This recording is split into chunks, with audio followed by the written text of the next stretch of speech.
Oke, cara menambahkannya adalah bagaimana? Cara menambahkannya adalah dengan kita clear dulu.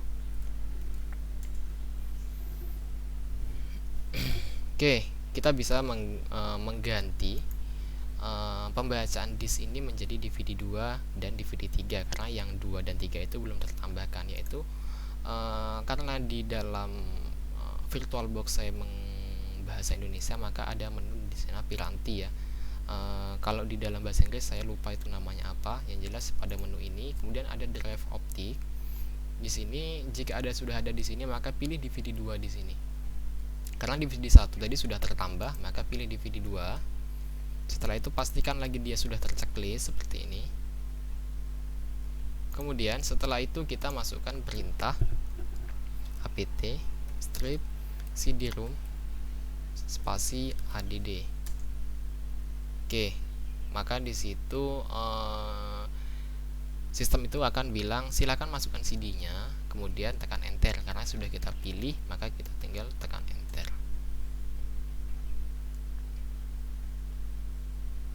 Oke,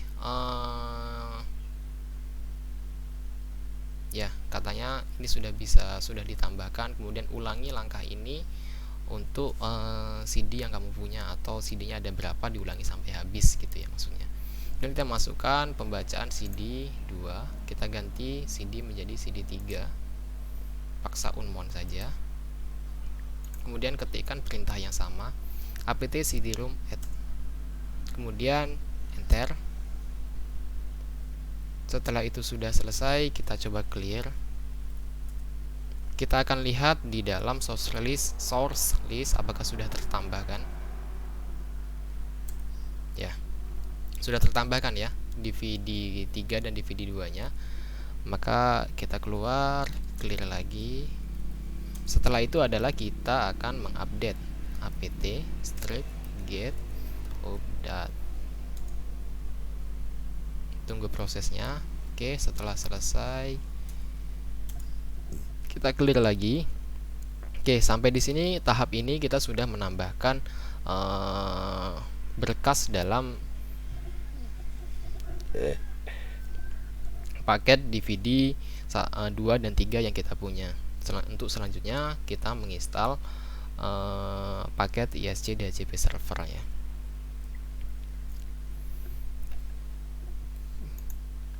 Oke, langkah selanjutnya adalah kita menginstal.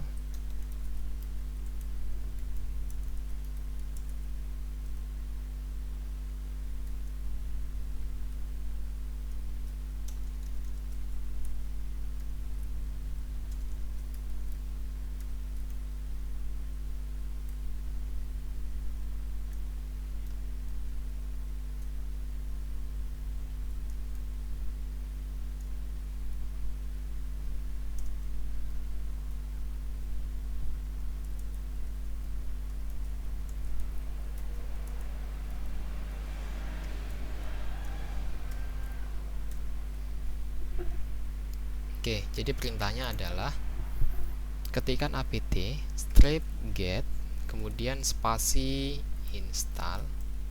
Nama paketnya adalah isc dhcp strip server. Oke, setelah itu di sini ada pesan, katanya adalah paket itu ada di DVD binary 2. Maka kita perlu mengganti pembacaan ke DVD binary 2. Paksa unmount saja. Kemudian setelah diganti kita tekan enter. Tunggu prosesnya beberapa saat.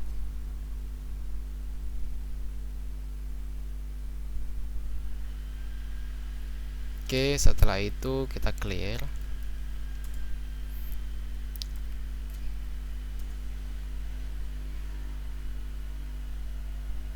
Oke, jadi cara kita mengetahui aplikasi itu sudah terpasang atau belum, kita bisa mengetikkan perintah untuk menginstal aplikasi atau paket yang tadi, yaitu dengan apt get install nama paketnya. Kemudian pastikan di sana sudah ada ISC DHCP server is already the newest version. Maksudnya adalah paket itu sudah versi terbaru gitu maksudnya.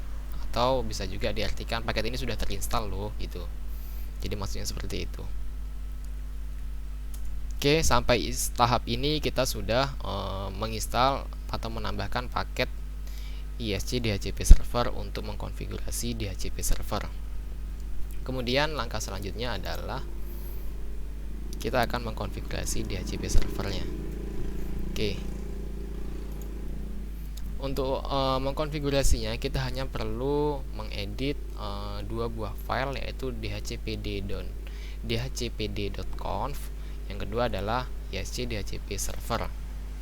Jadi yang pertama kita lakukan adalah kita mengedit file yang namanya dhcpd.conf, di mana file tersebut berada dalam folder etc/dhcp, dan kita untuk mengeditnya menggunakan text editor namanya nano/etc/dhcp/dhcpd.conf. Oke, ini adalah file dhcpd.conf. Yang perlu kita edit adalah kita scroll ke bawah menggunakan keyboard, kemudian ada di dalam ini ya, slightly different configuration ya di sini ya. Yang perlu kita lakukan adalah kita menghapus tanda pagar di sini, yang bertujuan untuk, maksudnya adalah script ini adalah aktif, kita ingin mengaktifkan. Subnet masknya adalah berapa? Ini kita mengisi subnet mask dari IP address kita, yaitu 192.168.11.0. Kemudian net masknya berapa? Kita sesuaikan dengan milik kita tadi, yaitu 255.255.255.0. Kemudian rank IP yang akan menjadi klien untuk di klien dalam DHCP adalah berapa? Maka jika kita membuat /24, maka IP-nya adalah, rank IP klien adalah 192.168.11.2 hingga 192.168.11.254. Oke, untuk DNS-nya biarkan saja. Kemudian option routersnya ini kita masukkan IP address dari server Debian tadi, yaitu 192.168.11.1. Kemudian broadcastnya adalah 192.168.11.255. Oke, hanya ini. Kita keluar, kemudian simpan perubahannya dengan nama yang sama.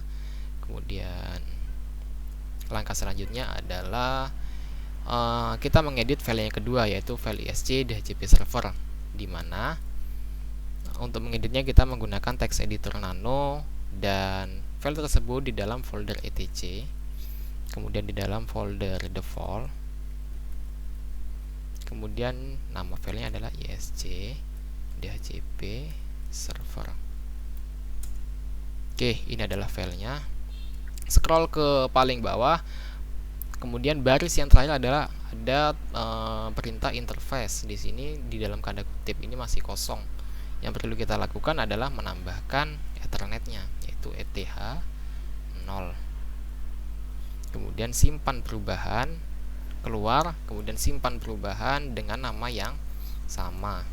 Langkah selanjutnya adalah kita akan merestart paketnya, yaitu dengan perintah /etc/init.d, kemudian perintahnya adalah ISC DHCP server restart.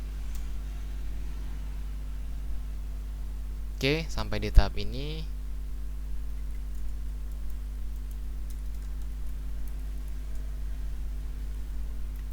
kita sudah selesai mengkonfigurasi. Yang selanjutnya adalah kita akan menjalankan pada kliennya.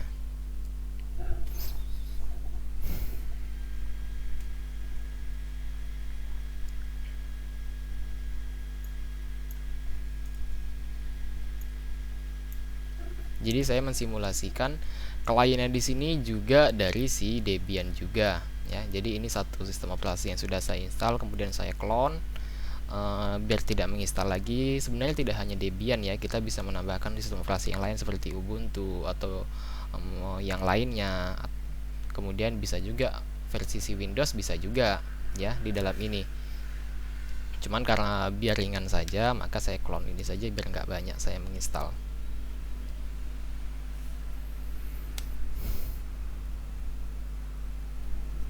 Oke, silakan masuk di sistemnya.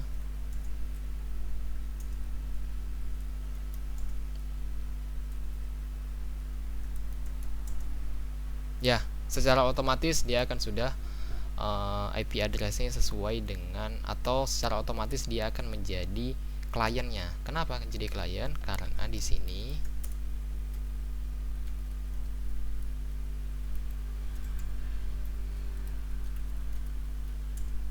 ya, karena di sini ini adalah konfigurasi IP yang standar tadi. Secara default dia akan menjadi di DHCP client karena ini perintahnya dari DHCP. Maka secara otomatis dia akan menerima alamat IP secara otomatis dari si server ya. Jadi si servernya tadi adalah clone Debian server 2, kemudian kliennya adalah clone Debian server 3. Oke, kita akan coba melakukan dengan perintah ping untuk mengecek apakah dia sudah bisa berkomunikasi. Ping 192.168.11.2. Oke, dari server ke klien sudah bisa. Kemudian dari klien ke server,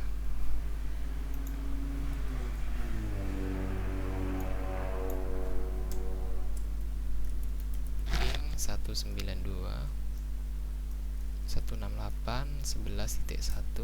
Oke. Jadi antara kedua klien ini, kedua sistem operasi ini sudah bisa saling terhubung, maupun baik dari server ke klien maupun dari klien ke server. Contoh kita menggunakan aplikasi yang memang belum ada, maka di sini pesannya akan berbeda ya. Destination host unreachable.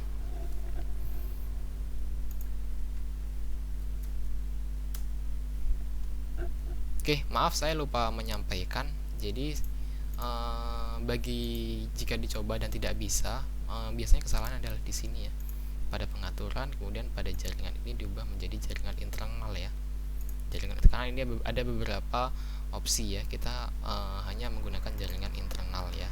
Seperti itu.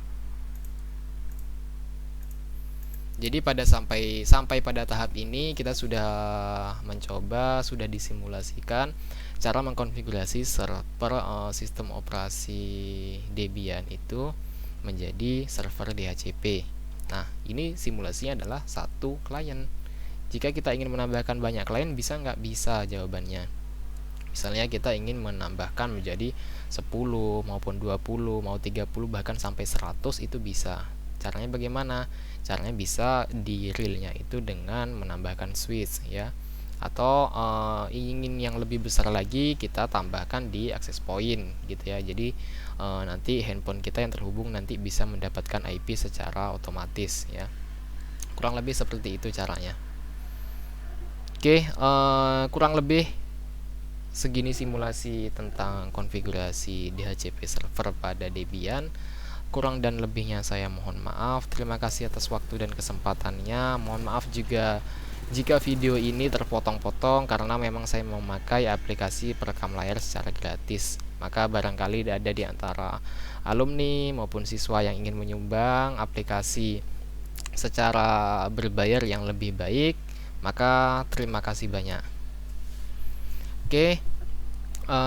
Sekian video kali ini. Pesan saya kepada Ananda kelas 11 TKJ secara khusus dan Ananda SMK Negeri 1 Bungaraya secara umum dan yang nonton secara keseluruhan, maka tetap sama dalam kondisi ini. Tetap jaga diri Ananda baik-baik, tetap bekerjakan tugasnya. Jadi Ananda tidak libur tetapi sedang belajar di rumah.